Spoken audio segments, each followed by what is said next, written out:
back everybody to Pink Ambitions. We will be doing the poem Midterm Break. I will be critically discussing the poetic devices in this poem and exam tips at the end. So please be sure to stay tuned till the end. Anyways, let's read the poem first because we always have to read the poem to understand what we're actually talking about. So this poem is Midterm Break by Seamus Heaney. I sat all morning in the college sick bay, counting bells, nailing classes to a close. At 2 o'clock, our neighbor drove me home. In the porch, I met my father crying. He had always taken funerals in his stride, and Big Jim Evans saying it was a hard blow. The baby cooed and laughed and rocked in the pram.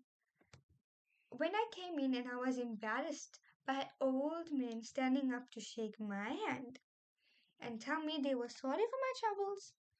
Whispers in from strangers I was the eldest. Away at school as my mother held my hand in hers and coughed out angry tearless sighs. At 10 o'clock the ambulance arrived with the corpse, stanched and bandaged by the nurses. Next morning I went up into the room. Snowdrops and candles stood at the bedside. I saw him for the first time in 6 weeks. Paler now, wearing a poppy bruise on his left temple. He lay in the 4 foot box, has in his cot. No gaudy scars. The bumper knocked him clear. A 4 foot box, a 4 foot box, a foot for every year. Anyways, sorry, I have so much of excitement right now, but this is actually such a sad poem. This poem is extremely very, very sad. So now that we know the poem, now let's go through some of the sound devices in this poem. So remember that there are always many different types of poetic devices, and one of them is sound devices. So let's go. There are only two sound devices in this poem, which is onomatopoeia and alliteration. So the words knelling in line 2 mimic the heavy, resonant, echoing sound of a funeral bells. So basically, onomatopoeia is if I say the word buzz, you say it how you spell it. It's basically any sound. If we have the word meow, meow is a sound. And sounds are used in poetry a lot. And those sounds are called onomatopoeia. It's basically how you write it is the way you say it. So the next one is in line 7, and this is cood. Cood is basically a sound that babies make. And cood is this captures a soft, gentle vocalization of the infant, emphasizing a peaceful, untouched world. Then we have alliteration. I'm sure you already know what alliteration is, but if you didn't know, alliteration is basically any alphabet words except for the vowels, which is A, E, I, O, U, that are repeated collectively next to each other. So we are looking at the word C, the letter C. So C, C, C are used repeatedly here, and this is alliteration. If this C was an A, so if it was any one of these vowels, A, E, I, O, and U, then it would be and if it was next to each other, then it would not be considered alliteration, it would be considered assonance. I do a whole poetic devices video not relating to this poem on my channel, so please be sure to check that out. I will link it down in the description box below. Anyways, let's continue. Here we have the letter B in line 6. So the letter B and H is a hard sound, and it's a Big Jim Evans saying it was a hard blow, physically echoing the heavy striking force of an impact. And the impact is slowly like foreshadowing, as we know that this child gets knocked by a car. Then the next one of poetic devices is rhetorical and comparative devices. So its double entry here with a hard blow in line 6 operates on two levels simultaneously. It describes the literal violence impact, physically impacts of the bumper of the car bumper striking the child, but as well as the figurative crushing emotionally blow dealt to the family. So basically now this is it could have two meanings, double meaning here. Then we have a metaphor. A metaphor is a direct comparison of two things. So we are basically comparing two things without using the words like or has. So a puppy bruise. The bruise on the child's temple is compared directly to a puppy because the puppies are bright red, delicate flowers associated with sleep, peace, and deathly remembrance. This metaphor softens the violent entry into something natural and peaceful. When we say the word puppy, we do not mean a dog. No, puppies uh, are relating to a flower, a certain type of red flower. So it's very confusing here. I know, I understand. It's okay. Let's continue. Juxtaposition. This is used in stanza 3 as Henny replaces the baby's cooed and laughed and rocked in the pram directly next to the weeping father and grieving neighbors. This starkly contrasts untouched infantily innocent with heavy, mature, adult grief.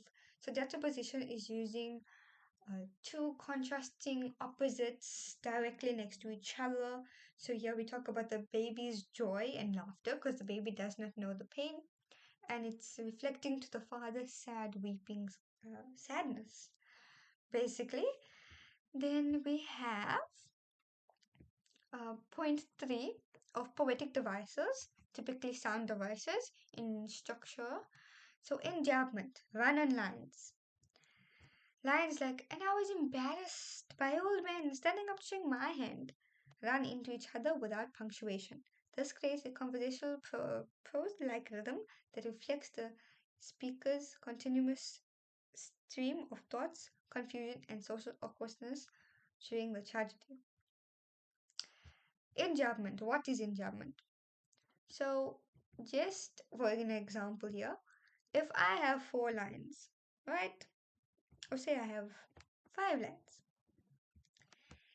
And if my sentence starts on this line, in line 1, but there's no full stop here, my sentence just continues and continues onto 3 lines.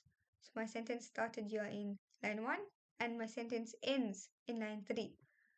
So my sentence is over 3 lines. And that's basically enjambment, run on lines. And on the 4th line, for example, is a different sentence, as my full stop is here. And this is a different sentence, and this is also a different sentence. So what we know that these 3 lines from line 1 to line 3 is enjambment because there is no full stop here, no punctuational examples or anything, but the sentence has a full stop here. So the sentence only ends here. And this is enjambment. This is not enjambment because the sentence starts here and ends here and starts here and ends here on the same line. So I hope you understand what enjambment is. Let's continue with the repetition of the S sound. So at 10 o'clock, the ambulance arrived with the corpse stanched and bandaged by the nurses. So it's line 14 and 15. Whispers, the S sounds will mimic the hushed, quiet atmosphere of the house, transformed into a place of mourning. Then we have monostage.